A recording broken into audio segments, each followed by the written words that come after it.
Welcome to the History of the Papacy podcast, a podcast about the history of the popes of Rome and Christian Church. Prepare yourself to step behind the ropes and leave the official tour of the story of the popes and Christianity. I'm your host, Steve Guerra, and I thank you for joining me on this journey. You can find show notes, how to contact me, sign up for our mailing list, and how to support the History of the Papacy by going to our website, a2zhistorypage.com. Two great ways to support the History of the Papacy are leaving your ratings and reviews on Apple Podcasts or your podcatcher of choice. And another really great way to support the History of the Papacy is by going and joining us on Patreon at patreon.com/History of the Papacy. Your support on Patreon goes a long way to help keep the History of the Papacy sustainable for a long time in the future. There are 4 tiers of support on Patreon: Antioch, Alexandria, Constantinople, and Rome. Each of these tiers represents one of the traditional patriarchates of early Christianity. There are many great benefits to you for supporting the show on Patreon. You will receive early and advertisement-free content, bonus episodes, monthly book drawings, and most importantly, you will be included on the History of the Papacy diptychs. In traditional Christianity, the diptychs are the lists of bishops commemorated in order of their precedence. The sooner you sign up on Patreon, the higher you'll be on the lists of the History of the Papacy patrons. I would very much like to introduce our latest Patreon on patreon.com/History of the Papacy, Jim. Jim is joining us at the Rome level. Habemos Jim the Great. Thank you to everybody who has joined up on patreon.com. It very much helps keep the whole operation going. You get bonus content and all sorts of different features. I would just like to thank Jim the Great once more. Now let us commemorate the Patreon patrons on the History of the Papacy diptychs. We have Roberto, Joran, William B., Brian, Christina, Sarah, William H., Augustus, Keanu, and Judy at the Alexandria level. We have Doppo, Paul, Justin, Lana, John, Steve, Alex, and Sean, all of whom are magnificent at the Constantinople level and reaching that ultimate power and prestige, that of the See of Rome. We have Peter the Great, Frederick the Great, Geoffrey the Great, and Jim the Great. And with that, here is the next piece of the mosaic of the history of the popes of Rome and Christian Church.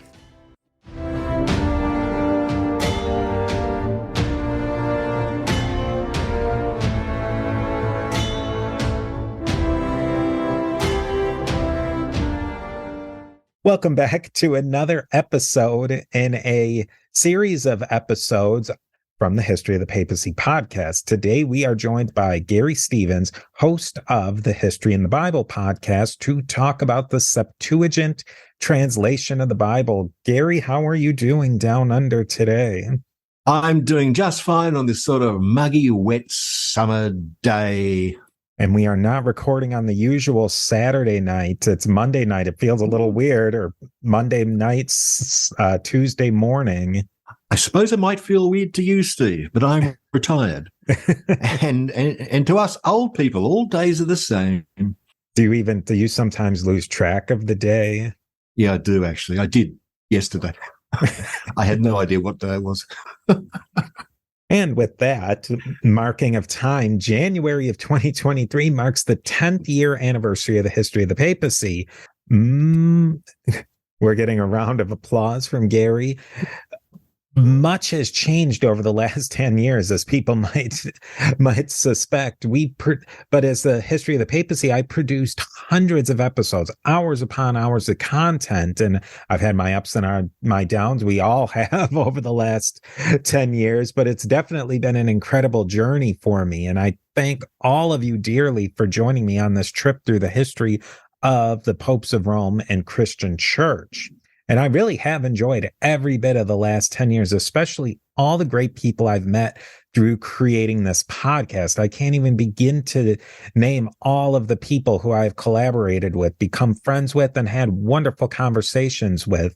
But there is no other podcast who has had a bigger impact on the history of the papacy podcast than Garry Stevens. So I thought it would be perfect to have him join me as a co-host for this 10th year spectacular. Thank you so much, Garry.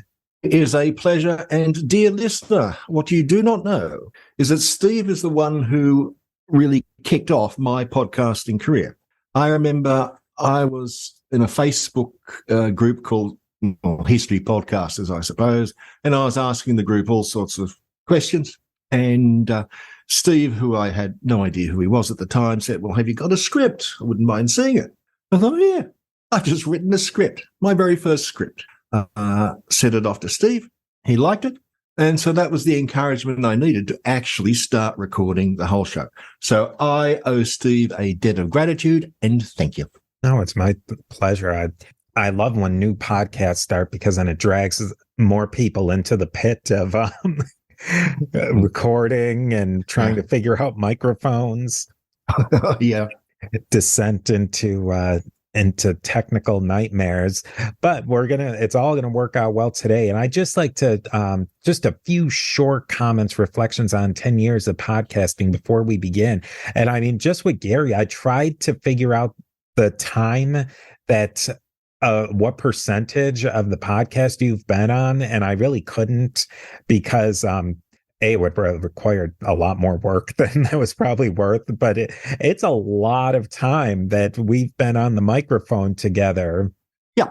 And then I have to heap praises on my wife and kids for putting up for the life of a podcasting families, the hours of being quiet so I can record, putting up with hours of me editing episodes, the piles of books around the house, towering piles of books. So I can't express how much annoyance that they've been put up with. And then really the whole project has taught me so much. I realized very early in this podcast would not be a straight through retelling of the biographies of the bishops of Rome. And to me, the history of the papacy is much more than a simple biography. It's politics, theology, the birth of and death of empires, and the history of peoples that goes back long before the birth of Christ and the beginning of the Christian church. I have received criticisms for this approach, and I can understand that people want and may expect certain things from a podcast. What I have always enjoyed about the genre of podcasting, especially history podcasts, is that it doesn't have to be done a certain way. It is still a genre where people can experiment and try new things. So with that, I have a really fun series in mind, at least fun for me, and I hope for you too. So indulge Garry and I as we talk about one of the topics that over the past decade has become one of my favorites, and I think a fan favorite as well. Oh, so with that, I have a really fun series in mind, at least fun for me, and I hope for you too. Indulge Garry and I as we talk about one of the topics that over the past decade has become one of my favorites, and I think a fan favorite as well, the Bible. The Bible is the foundational document of Christianity and Judaism. You don't really have a Christianity or a Judaism if you don't have the Bible. The Bible, of course, is made up of two really different parts from the Christian perspective, the Old Testament and the New Testament. Judaism obviously doesn't include the second part. But before we start into any of that, a huge thanks goes out to Rome level patron Frederick on Patreon. He bought several of the books I used for researching the series, and getting those books was really interesting because Amazon, for some reason, sent them to my old address. And thankfully, I was still in touch with the neighbor or the person who bought the house. And he was like, Steve, I've got a huge box full of books here, and he shipped them back to me, which I think, so a shout out to Tim. I doubt he's listening, but I thank him too. So two of the main books that I used was When God Spoke Greek by Timothy Michael Law, and then Septuagint as Christian Scripture by Martin Hengel. Plus many articles and websites. So reach out if you would like to learn more, and I can send you some more information on that. Steve here. We are a member of the Parthenon Podcast Network, featuring great shows like Richard Lim's This American President and other great shows.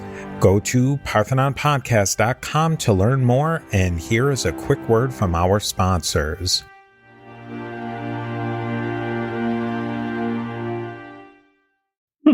That Septuagint is Christian scripture. That sounds really intriguing.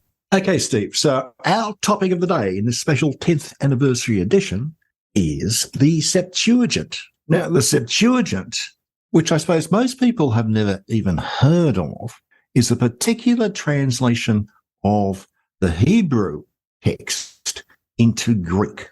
Now, well, first, where does the name Septuagint come from? So the Old Testament or Hebrew Bible, we'll put a pin in what we're going to call this Hebrew Bible for the moment. We'll get into that in a bit more detail. It's really the topic of the day for this program, namely that translation you mentioned, the Septuagint. The Septuagint is really an extremely important document for the history of the Second Temple Judaism, of which the sects of Christianity and modern Judaism spring out of.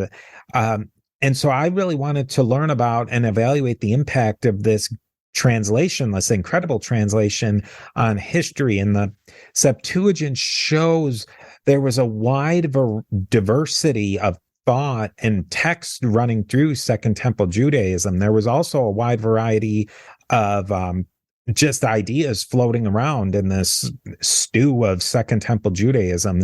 And I like this quote from the Septuagint as Christian scripture by Emeritus Professor of New Testament and Ancient Judaism at the University of Tübingen in Germany, Martin Hengel. The Septuagint, although itself consisting of a collection of Jewish documents, wishes to be a Christian book. Now, Steve, that is a very intriguing statement. As we'll soon find out, the Septuagint was mainly compiled well before Jesus Christ was born. So what does it mean to say that this thing, which was a Jewish book written pre-Christian, wishes to be a Christian book? I don't get it. I think that it's saying that there was a thought stream that really fed into the Christian movement, that Christianity just didn't pop out of nowhere in the first century AD, Common Era, that there was these precursors that were reaching back into really deeply into Second Temple Judaism that maybe came to full fruition in the first century of the Common Era, because we see people like Philo of Alexandria, which I did a short episode on. This guy's as Jewish as they get. I think he died right around the time he would have died, maybe around in the late 20s-ish, 30s AD, but he may have never even heard of Jesus. But so much of his writing has Christian elements to it, to the point where people almost say like he was Christian himself, but he had really no connection whatsoever to the Christian movement, except that he was in this milieu going on of late Second Temple Judaism. Okay, so Philo shows that some of the themes, concepts of Christianity were swirling around in Jewish thought in general before Christianity coalesced some of them. Is that right? Yeah, and especially some of these strains, the apocalyptic strain that really didn't get picked up in rabbinical Judaism, are the main themes of Christian religion and that version of Second Temple Judaism. And we'll touch upon some of those issues as we go along, because you can see where some of these ideas, like the apocryphal books that get translated into the Septuagint, don't make it into the Proto-Masoretic text. But let's not those will become major issues down the line. But so a couple of questions that I had going into this, and I think that they're really the guiding questions for the whole series, is why translate Jewish scriptures into Greek? Like, where did that come from? Why did the Septuagint have such an impact on early Christianity? Why did the Septuagint translation become such a wedge issue between early Christians and the early rabbinical Jewish movement? And then why did the Septuagint fade out from Western Christian usage, at least at the top level, fairly early on? But why did the Septuagint hang on so long in Eastern Christian usage? And whether we can answer any of these questions or not, probably not, because we're not scholars, but I think that we'll be able to at least point you in some of the right directions or get you thinking out there about some of these questions and digging a little deeper. Okay, now the Christian Bible's divided into two sections, the New Testament and the Old Testament. These are pretty different, aren't they?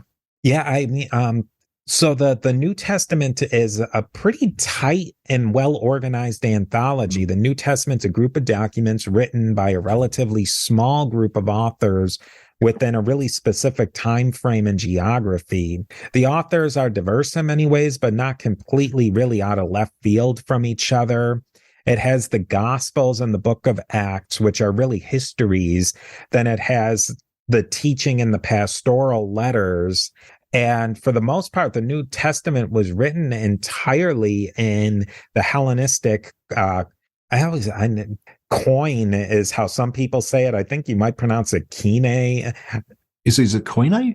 Koine. I've heard it pronounced a couple of different ways, so I'm sure all of those are wrong on how I've said them. But I mean, is there anything you would disagree with? With fairly much the New Testament is a tight document and a well-organized document, I would say.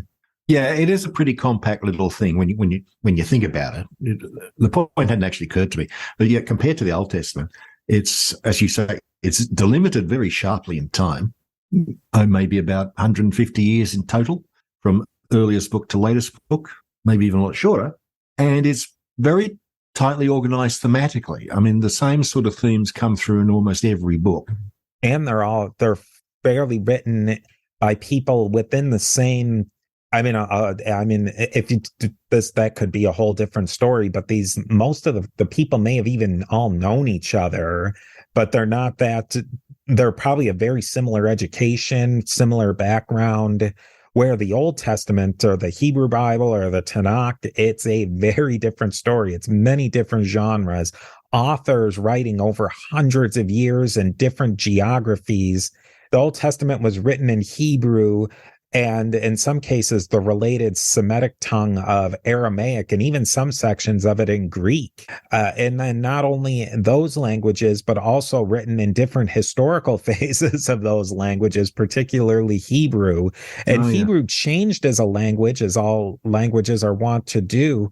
Parts of the Old Testament that are older are written in a different form of Hebrew than parts written later. Think of Beowulf's English versus Stephen King and everything in between, where you have different writers or scribes writing in different styles. And I had never really thought about that much until our mutual friend Gil Kedron of the podcast Biblical Proportions really discussed these different aspects of the actual writing of the Old Testament. Yeah. See, now you bring up those points. The New Testament is remarkably homogeneous compared to the Old Testament, isn't it?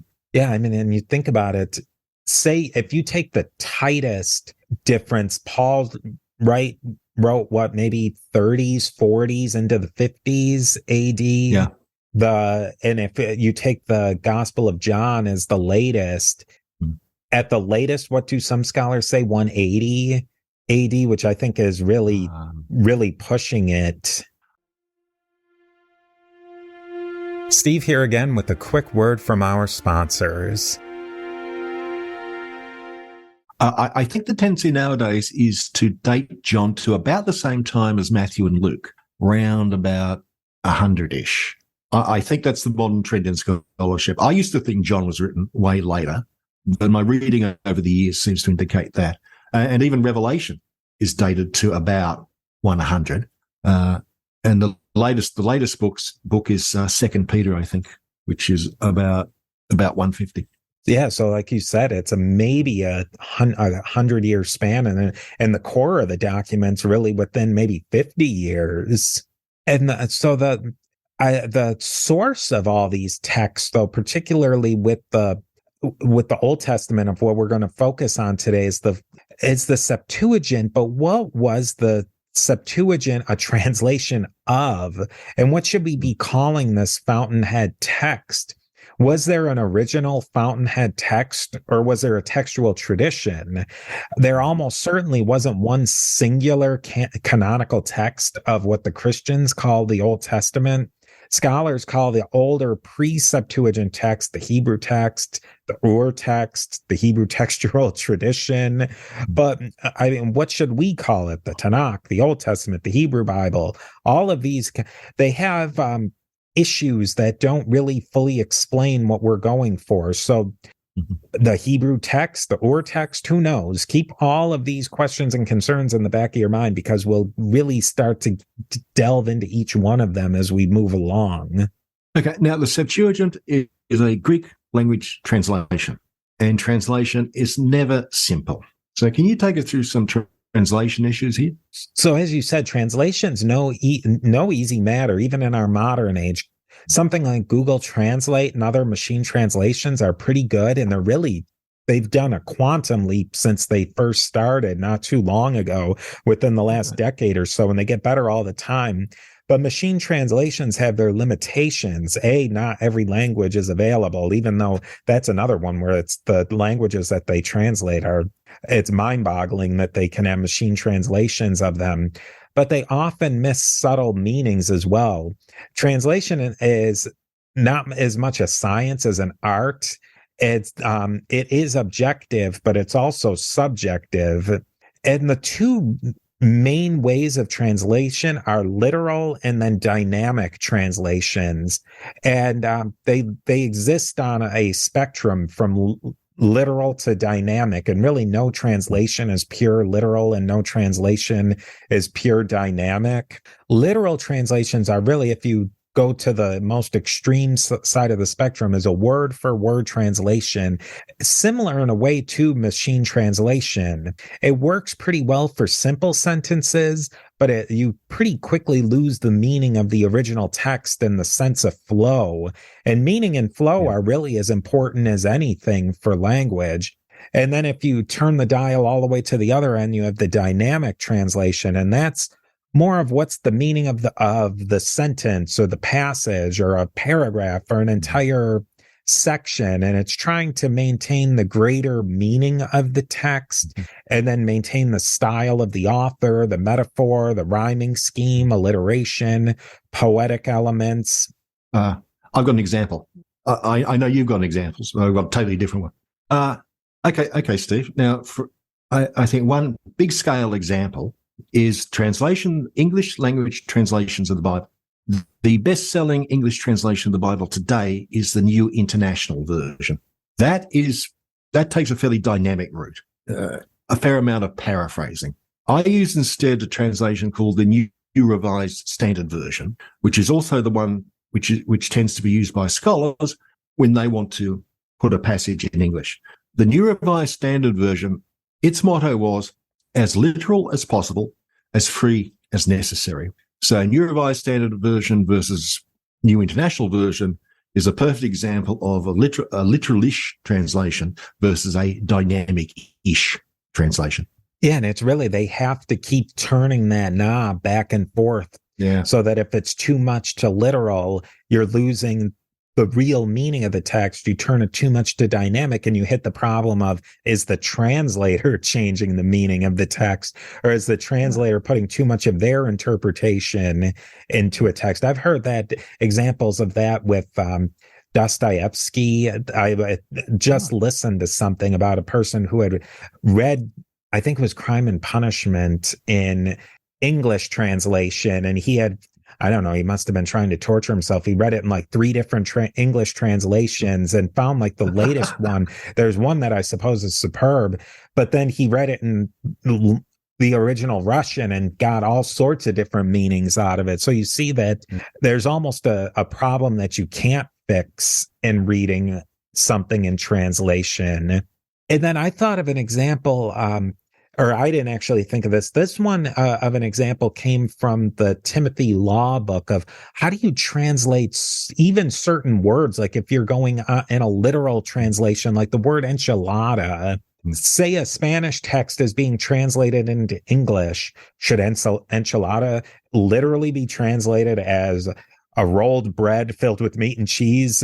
Or do you leave it as enchilada because it's a well-known word in English?